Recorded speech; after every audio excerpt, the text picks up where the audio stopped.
First, the vice president, and 2 hours later, the president's gone. So I'm like, for me, it's, wow, my timing could not have been more exquisite. And I have members of Vice President Harris's team thanking me because the headline out of the interview was, skipping over Kamala Harris would be a catastrophic mistake. I was in no uncertain terms. I made it clear that there's no way we're skipping over her. There's no way we would commit that political malpractice. You know, she's the only one who could have inherited the $240 million war chest. And I really don't think there's any universe in which our base, Black Americans, would have allowed party chieftains to just override her. You know, our base is why we defeated Trump. We owe them the respect of listening to them.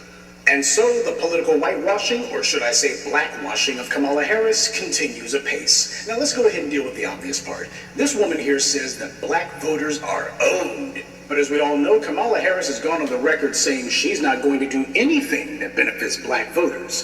So when this woman says black voters are owed, what does that actually mean? She says we are owed Kamala Harris as a candidate. That's what she says. Black voters are owed this. This is what black voters have demanded. Never mind that black voters refused to support Kamala Harris 4 years ago when she ran her own failed presidential campaign. What we are owed, what we have been demanding, and what we have not been heard on is tangibles. To make Kamala Harris the presidential candidate only benefits the anti-black racists. All she said was black American voters are owed the respect of being listened to. So she doesn't say that we're owed something. She says that Democrats owe it to us to merely listen to us. We know that they hear us. They've spent decades ignoring us. When we pressed them on reparations, they said no. Bernie Sanders said it wasn't feasible. Elizabeth Warren said owed for what? And Kamala Harris said she wasn't going to do anything that only benefited black people. So Democrats have heard us, and they've ignored us. All of this touchy-feely talk that this woman's trying to do, who the hell is that supposed to appeal to? This woman already knows what we want. The problem is they're not doing what we've told them to do. We're not looking for a shoulder to cry on or for someone to talk to. We're demanding that our interests be catered to and fulfilled through political policies specifically to benefit us. It means absolutely nothing for this lead woman to say black American voters are owed respect without actually saying what it is that we want. So this is a talking point that's meant for black people to see it and think, gee, are these people who have ignored us for decades actually thinking about us now? It's all propaganda. It's all trying to manipulate us through repeating lies over and over. The first is the thumbnail that they use for this particular video. It falsely claims black voters heard. Now, that's the white media trying to con you. They claim black voters heard. What black voters were saying to run Kamala Harris for president? Nobody. Black voters are demanding policies for us, not for some self-interested California politician to get a leg up in the political game. This is the Democrats giving a gift to themselves and then falsely claiming they did it for us. That it was all our idea. Why, this is what you people wanted. You people demanded. That's what you people wanted.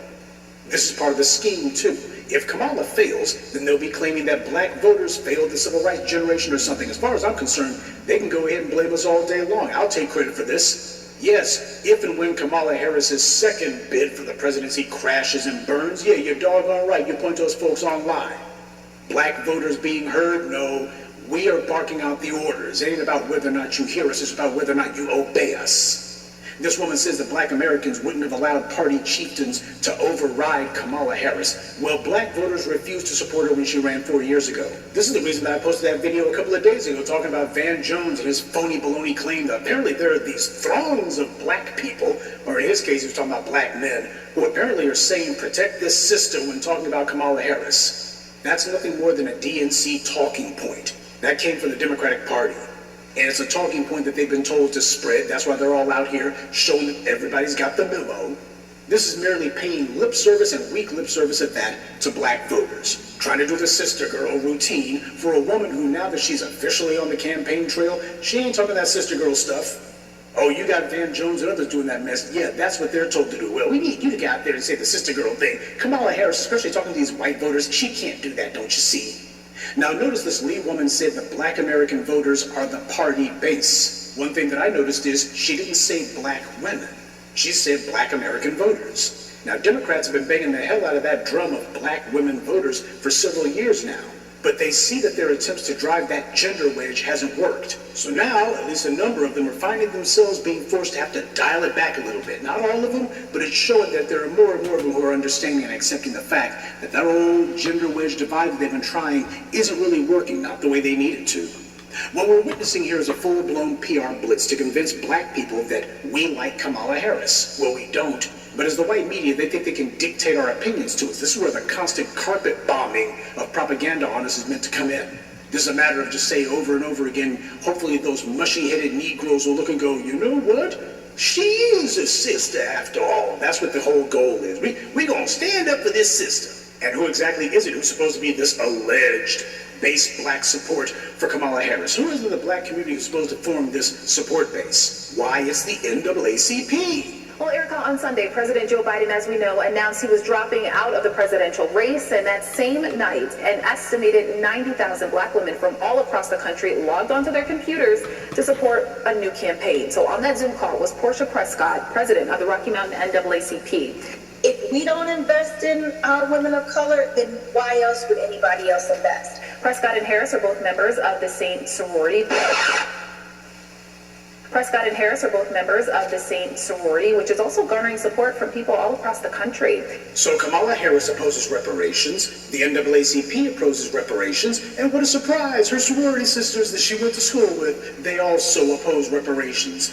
The ties between these bootlicks and these suck-ups and these operatives are absolutely incestuous. There's not even 1 degree of separation between these sellouts.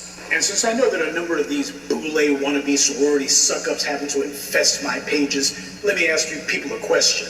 If you don't oppose reparations, then why the hell is it that you're doing everything you can to put a woman into the Oval Office who has publicly gone on record before the world in saying that she opposes reparations? The fact that you support Kamala Harris, that shows you oppose reparations, because you haven't gotten a promise from her saying that she's going to support it now.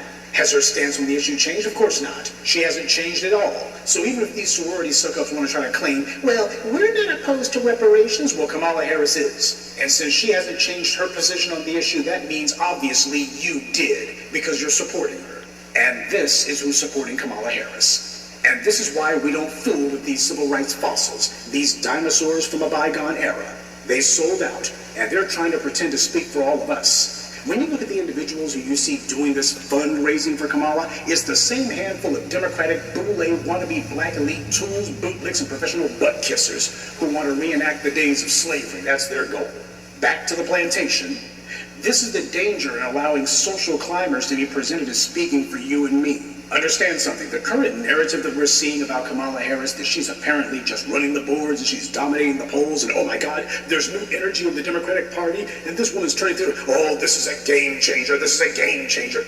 This is the same cock and bull story that we saw when Hillary Clinton ran back in 2018. And by the way, at that time, they were talking about Hillary Clinton as if she had all of this black support. I think we know how that one turned out. This is the exact same playbook from 8 years ago, except this time they have an Asian candidate who's running.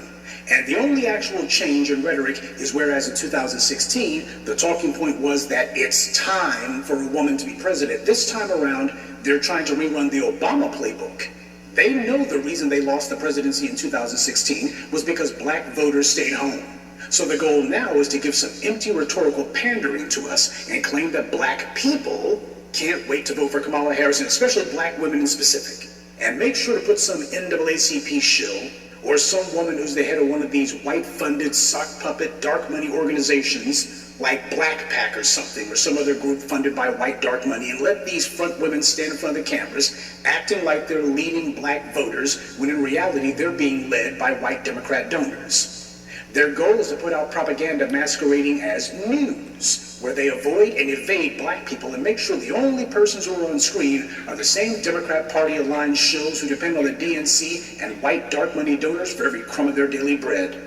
When you read the white media articles, they never talk to us, the grassroots. They always talk to politically reliable shills, individuals who they already know are hip deep in the Democrats' pocket and who will never say the wrong thing. And what's the wrong thing? Anything that has to do with black empowerment. Pay attention to these people you see the white media putting on your screens, or who you see them talking to on these newspaper articles. You'll see they're not some random person off the street. It's always some Democrat-aligned individual. That's the game. Try to get black people excited about voting for nothing. So they're going to keep the hype train on full steam ahead, and they'll claim that Kamala's dominating in the polls, dominating in this or that poll, just like they did with Hillary. All this is propaganda meant to manufacture a phony public impression that Kamala Harris is unstoppable. Trump is afraid of her. Trump voters are scared she can win. Black voters have never been this mobilized ever. So all of these black folks you see online talking about things like reparations, intangibles, and punish the police, and making sure that there's an anti-black hate crime law, don't pay attention to that. That doesn't matter. What matters is the excitement, the enthusiasm, because we got these bought and paid for shills over here, these bootlicks who are on the payroll, and they're saying that black community has never been more excited or energized about a candidate ever, and oh, Kamala Harris, she's getting all of this money, which by the way is the same money that they raise every 4 years. There's nothing to see here, but they're going to talk about it as if this is unprecedented. As they see it, they're going to give themselves permission to ignore the black vote, to ignore us. That's what this is really about.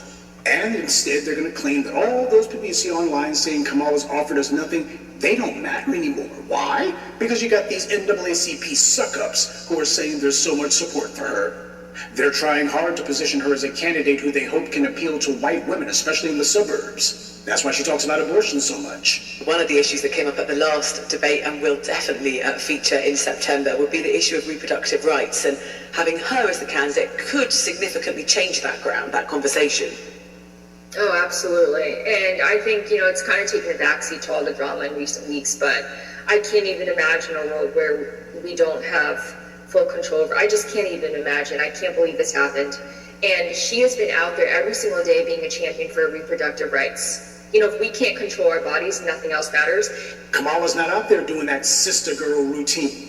That's why Van Jones looked doubly stupid talking that protect this sister stuff, because Kamala's not out there on the campaign trail doing that at all. But of course, that kind of rhetoric was only done as a clumsy attempt to pander to black women and to condescend to black men. That if you criticize Kamala Harris, then you aren't protecting black women. As I detailed for you in my prior video, Kamala Harris is the one who hasn't done a thing to protect black women or black people in general. Imagine the absurdity of black people getting excited to vote for a career prosecutor who made her bones threatening to lock up homeless black mothers because their kids missed school. And she laughed when she talked about that. So I decided I was going to start prosecuting parents for truancy. Well, this was a little controversial in San Francisco. And frankly, my staff went bananas. They were very concerned because we didn't know at the time whether I was going to have an opponent in my re-election race. But I said, look, I'm done. This is a serious issue, and I've got a little political capital, and I'm going to spend some of it. And by the way, if that phrase, spending some political capital, sounds familiar to you, it should, because that's the phrase that W used to justify ignoring the American people and just instituting policies that he wanted to institute. You asked, do I feel free? Let me put it to you this way. I earned capital in the campaign, political capital, and now I intend to spend it. I've got some political capital, and now I'm going to spend it. That's who Kamala Harris takes her cues from. That's who this career prosecutor was quoting. W. And I've got a little political capital, and I'm going to spend some of it. And this is what we did. I sent a letter out on my letterhead to every parent in the school district. A friend of mine actually called me and he said, Kamala, my wife got the letter. She freaked out. She brought all the kids into the living room, held up the letter, said, if you don't go to school, Kamala's going to put you and me in jail. Yes, we achieved intended effect. When she talked about locking black people up, she cackled like the witch she is. And you don't see any of these NAACP shills or any of the rest of these bootlicks who are saying anything about, hey, we got to find out if Kamala Harris has changed her tune. Because we haven't seen her saying anything different than what she said in the past. And says she's just lied and decides she's going to try to cover it up and say that, I want you to know that I've been open-minded a long time and the community came to me and my record is clear and good. No, it ain't. She runs away from her record. But then again, I would too if I had a record like that. When Matrice Richardson was murdered, I'd like to know where Kamala Harris was then. Oh, we know exactly where she was. She was falsely claiming that I'm going to investigate the killing of Matrice Richardson, and then she dumped the case. That is, until she was ready to run for the U.S. Senate. Then she made a big splash out of announcing she was reopening the Matrice Richardson murder, but no sooner than she was declared the winner of the Senate race, she quietly announced that for the second time in a row, she was closing the case and that the police had nothing to do with it, etc. Kamala Harris cynically used the murder of Matrice Richardson as nothing more than a PR tool to promote herself.